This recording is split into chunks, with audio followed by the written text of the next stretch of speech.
Hello dear students, welcome to online biology bridge course classes. Today in this video I am going to explain about five kingdom classification.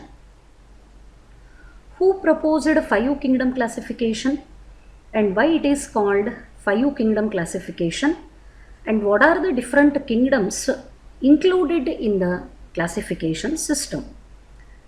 Before going to the five kingdom classification system, let us know what is classification. Classification is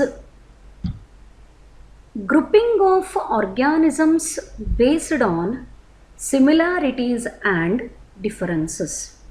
By comparing the external structure of organism, by comparing method of reproduction, organisms are grouped into separate groups.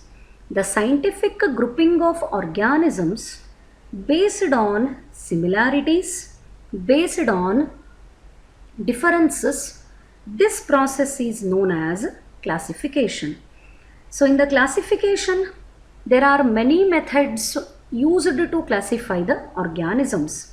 Of course, external character is one point. Method of nutrition. Nutrition means the mode by which an organism is getting its food. By which method an organism is getting its food, it is called nutrition. Apart from that, method of reproduction.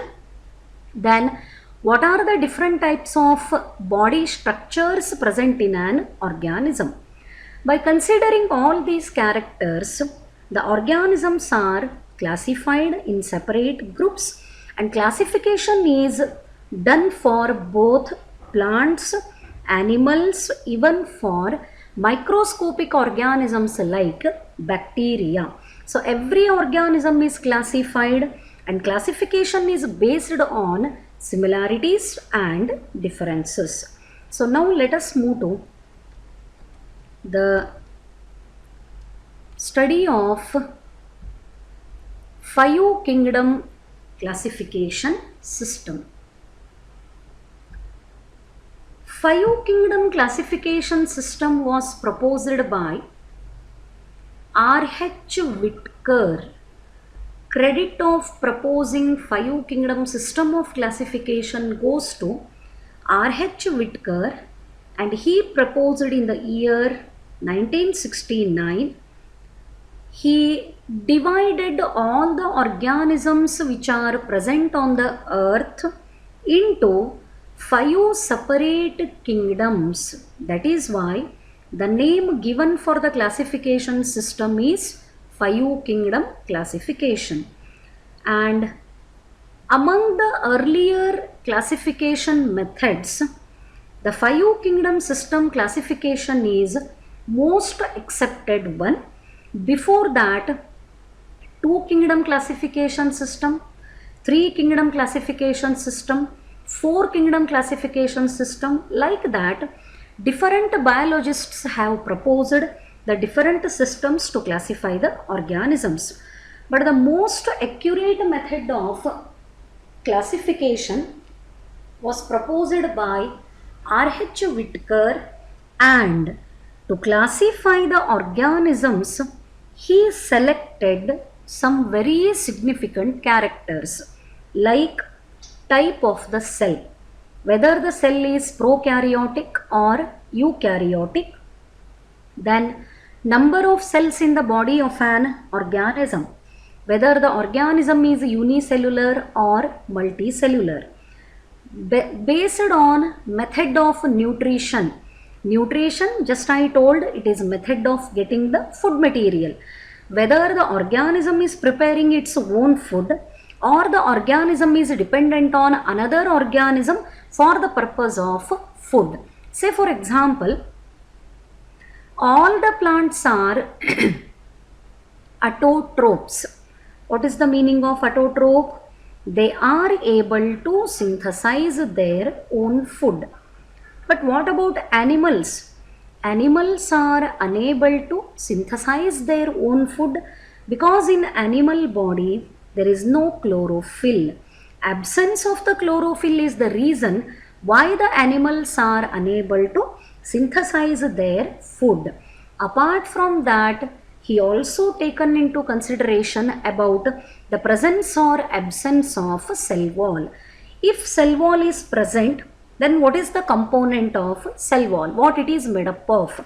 If cell wall is absent, there is no question.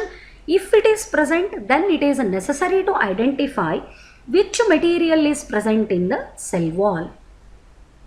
Like this, by considering several important characters such as type of the cell, number of cells in the body, method of nutrition, presence or absence of the cell wall, if at all cell wall is present, which chemical component is present in the cell wall.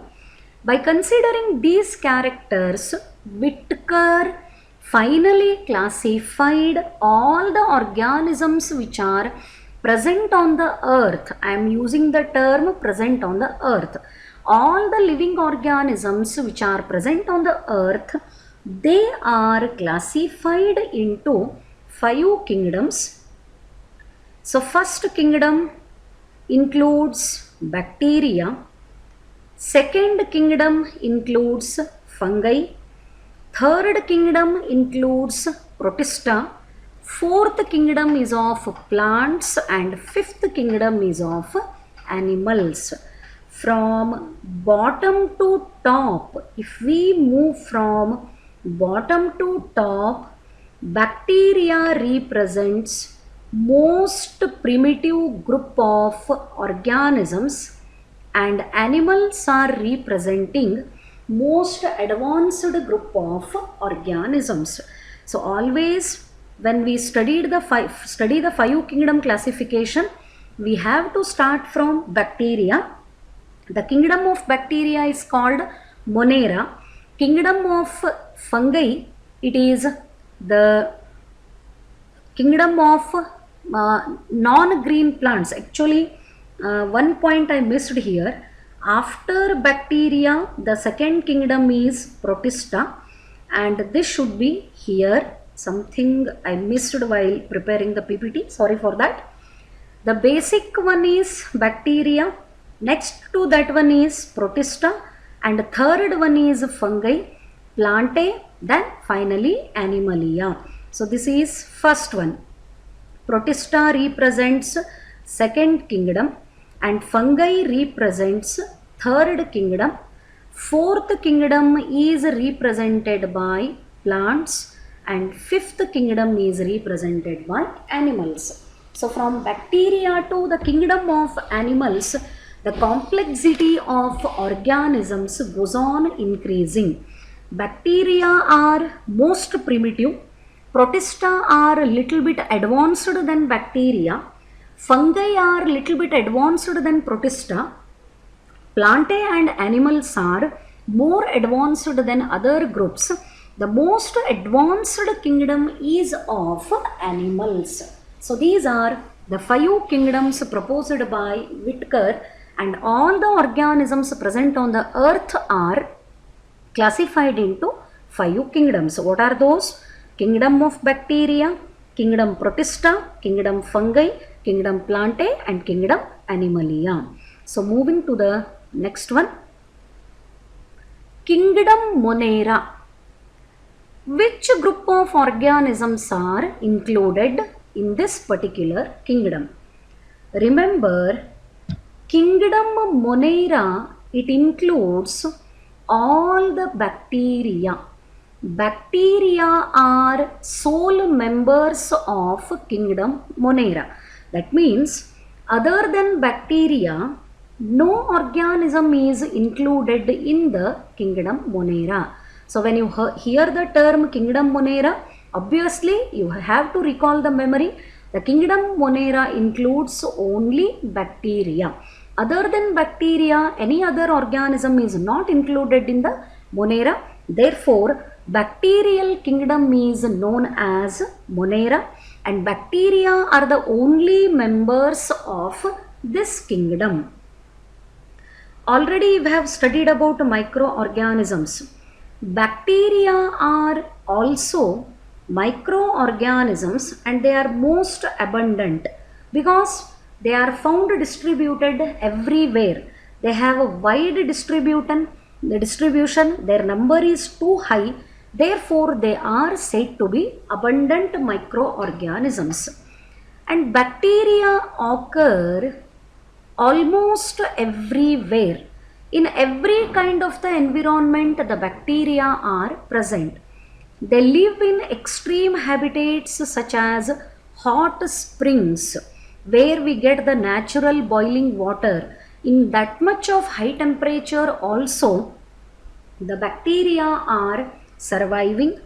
The bacteria are able to survive in the desert. The bacteria are able to survive in the snow, that means in the polar zone. And even bacteria are able to survive in the deeper portions of oceans, where very few other life forms can survive. Actually, all these are extreme habitats. They are not normal habitats, because environmental conditions in these particular parts are intolerable in condition. Hot springs, unbelievable high temperature, desert, complete dry atmosphere, absence of the soil, very much high scarcity of the water, snow, unbelievable low temperature, deep oceans, not at all possible to even respire. In all these kind of extreme habitats, intolerable environmental conditions, the bacteria are able to survive. And another important fact is that many of them live in our on other organisms as parasite. Some bacteria are present inside the body of an organism. Even some bacteria are present on the surface of other organism as parasite. The one best example I can take here, E. coli, Escherichia coli. It is a name of bacterium. It is present in our large intestine. The bacteria, not only they are present in different habitats, even they are present inside the body of other organism. One more example I would like to take here. I think you are familiar with this term, Rhizobium. What is this bacterium? Rhizobium is found associated with roots of leguminous plants. Then what are leguminous plants? Green gram, Bengal gram, chickpea, groundnut. All these are the members belonging to the family Leguminosae, and their roots are having nodules, small bulged portions. In that nodule, the rhizobium is present.